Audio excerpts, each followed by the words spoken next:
पीले दांत वाली बहू। रंजना कभी ब्रश नहीं करती थी। उसे कितनी बार उसके माँ बाप ने डांटा, लेकिन उसका कोई असर उस पर होता ही नहीं था, जिस कारण से उसके दांत पीले पीले हो जाते हैं। शादी के बाद। अरे बहू, वैसे तो तुझ में कोई कमी नहीं है, पर तेरे दांत इतने पीले कैसे हैं बेटा? कैसे मतलब? कोई सर्जरी थोड़ी ना कराइए। वो तो क्या नाम, मैं ब्रश नहीं करती थी तो पीले हो गए। अब क्या करूं? आप कहे तो लाल करवा लूं या फिर काले? यार ये क्या है, क्यों माँ से लड़ रही हो? लड़ रही हूँ? अरे मैं लड़ रही हूँ या ये बोल रही है कि दांत पीले हैं, पीले। अरे तपस्या थोड़ी ना की है इन्हें पीले करने के लिए। बकायदा ब्रश नहीं किया है 20 साल तक, तब जाकर। छी, कैसी बात कर रही हो? ये उस वक्त तो पीले नहीं थे जब हम लोग तुम्हें देखने आए थे। अरे तब साफ करवा लिया होगा डेंटिस्ट के पास जाकर। अब देखो कैसे पीले पीले लग रहे हैं। रंजना सास की तरफ गुस्से से देखती है। फिर शुरू हो गई पीले पीले पीले। अरे पीले तो तब भी थे जब मेरे हाथ का रसगुल्ला उड़ा उड़ा कर खा रही थी और बोल रही थी, लड़की नहीं गुणों का खजाना दे रहे भाई साहब आप। खैर, अब वो लोग करते भी तो क्या करते, पीले दांत वाली बहू पल्ले पड़ी थी तो झेलना तो था ही। एक दिन कीर्तन में रंजना गाना गा रही थी। अरे कमला बहन, माँ का द्वार है, यहाँ तो सब शुद्ध होकर आते हैं, फिर अपनी बहू को ब्रश भी नहीं करवाती तुम। दूर से पीले पीले दांत भक्ति में बाधा उत्पन्न कर रहे हैं। अरे कोई 2 साल के बच्चे थोड़ी ना लेकर आई हूँ मैं बहू बनाकर। अच्छी खासी लड़की है, अरे कैसे करवाऊं ब्रश? ये तो उसे खुद करना चाहिए ना। अब माँ बाप तो इसके जैसे तैसे निपटा दिए, ये नहीं सोचा कि सास कैसे संभालेगी। सास बहू को लेकर घर आ जाती है, लेकिन सोच लेती है कि अब इसे लेकर कहीं नहीं जाएगी। अगले रोज बहू कहती है, अरे क्या हो गया, मंदिर नहीं जाना क्या? कीर्तन का वक्त हो रहा है। मेरी मधुर वाणी से कान्हा जी जागते हैं और सोते हैं। आप तो जानती है ना उनकी भक्ति में कितना मन लगता है मेरा। वो क्या है ना, तबीयत ठीक नहीं लग रही है मेरी, आराम करूंगी मैं। तबीयत ठीक नहीं लग रही? अभी तो मिथुन के गाने पर नाच रही थी आप, और अब बोल रही है कि तबीयत ठीक नहीं लग रही। अरे भक्ति में मन लगा लो सासू माँ, ऊपर जाना है, क्या मुंह दिखाओगी आप? हाँ? सास को बहू की बात पर गुस्सा आ जाता है। मैं क्या मुंह दिखाऊंगी, इसकी चिंता तो ना कर, समझी? अपने मुंह की चिंता कर, जो ये पीले पीले दांत लेकर हर जगह पहुंच जाती है। पता है लोग कितना मजाक बनाते हैं। ना जी ना, मैं नहीं जाना कहीं तेरे साथ। तो ये बात है। कोई ना, मत जाओ, मैं अपने कमरे में ही बैठकर भक्ति कर लूंगी।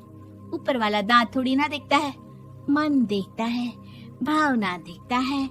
और अरे बस बस, तू सब कुछ दिखा, बस ये सफेद चमकदार दांत ना दिखाना किसी को, है? जा यहाँ से।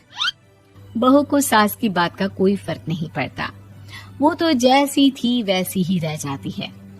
सुबह नहाकर किचन में खाना बनाना, फिर खाना खाना, कीर्तन भजन करना और सो जाना।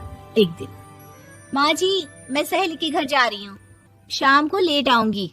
हाँ, तो जाना, मैंने कौन सा तेरी आरती करनी है घर पर बैठकर। रंजना सहेली के घर जाती है, जहाँ वो पार्टी में जाने की तैयारी कर रही होती है। अरे शिखा, कहाँ जाने की तैयारी कर रही है? मैं गलत वक्त पर आ गई क्या? अरे नहीं यार, उल्टा सही वक्त पर आ गया। मैंने ये साड़ी और ज्वेलरी निकाली है यार, शाम को इनके ऑफिस की एक पार्टी में जाना है। बताना कैसा लग रहा है ये सब? नहीं यार, इस ड्रेस के साथ तो वो वाली ज्वेलरी अच्छी लगेगी। हाँ, सही बोल रही है, मैंने ध्यान ही नहीं दिया। वैसे तो हमेशा से मस्त फैशन सेंस रखती है। तो बड़ा जाती होगी ना पति के साथ पार्टी में।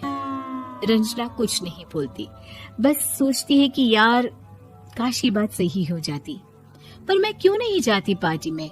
क्या इन लोगों की कोई पार्टी होती नहीं होगी? रंजना घर आती है और रात में पति से सवाल करती है, एक बात बताइए, आप मुझे किसी पार्टी में क्यों नहीं ले जाते? क्या आपके यहाँ ऑफिस में पार्टी नहीं होती? पति बेचारा क्या कहता कि दांत पीले हैं तुम्हारे इसलिए। अरे कोई पार्टी होती नहीं हम लोगों के ऑफिस में, तो कहाँ से लेकर जाऊं? और मार्केट, मॉल, कहीं वीकेंड घूमना, कहीं तो। अरे यार सारे हफ्ते में एक छुट्टी मिलती है, तो सोचता हूँ कि आराम ही कर लूं। क्यों? रंजना मन मार के रह जाती है। पहले कभी सास के साथ मंदिर जाया करती थी, लेकिन वो भी सास ने ले जाना बंद कर दिया। घर बैठी बैठी रंजना बोर हो जाती है।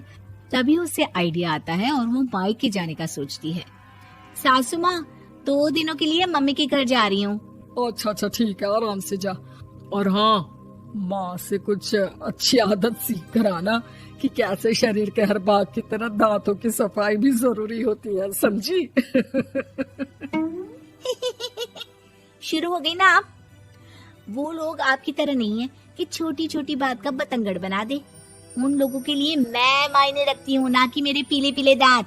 रंजना माँ को बिना बताए उन लोगों को सरप्राइज देती है, लेकिन जैसे ही वो दरवाजे पर पहुँचती है, अंदर देखती है कि घर वाले कहीं जा रहे होते हैं। अब माँ, काश रंजना दीदी के दांतों वाली प्रॉब्लम नहीं होती, तो वो भी हम लोगों के साथ चलती ना बुआ जी की बेटी की शादी में। हाँ बेटा, लेकिन अब उसे कौन समझाए कि उसको उसके पीले दांत नहीं दिखते, लेकिन उसके आसपास के लोगों को कितना एम्बैरेसिंग फील कराते हैं। मुझे तो कितनी बार उसके स्कूल की टीचर ने शिकायत की कि उसके साथ कोई लड़की बैठना भी नहीं चाहती, और ना ही कॉलेज में कोई उससे बात करना चाहता था। लेकिन पता नहीं क्यों उसे ये बात समझ में ही नहीं आती। कोई कमी नहीं है उस लड़की में, बस यही कि दांत पीले हैं। वो तो भला हो जीजा जी और उनकी माँ का, जो दीदी को जैसी है वैसे ही रखा हुआ है। रंजना को अपने घर वालों की बात सुनकर बहुत दुख होता है। वो सोचती है कि वो क्या करे, लेकिन फिर वो सीधा डेंटिस्ट के पास जाती है, अपने दांत चमकाती है और कसम खाती है कि वो रोज ब्रश करेगी। अरे क्या हो गया? तुम तो 2 दिनों के लिए गई थी ना, पर कोई ना, अच्छा है, चलो आ गई तो। रंजना सास के सामने आकर खड़ी हो जाती है और पूरी स्माइल करती है, उसके चमकदार दांतों को दिखाती हुई। हैं? चले मंदिर? माँ, मुझे माफ कर दीजिए, मैंने आप लोगों को बहुत एम्बैरेसिंग फील करवाया। मैं आज से रोज ब्रश करूंगी।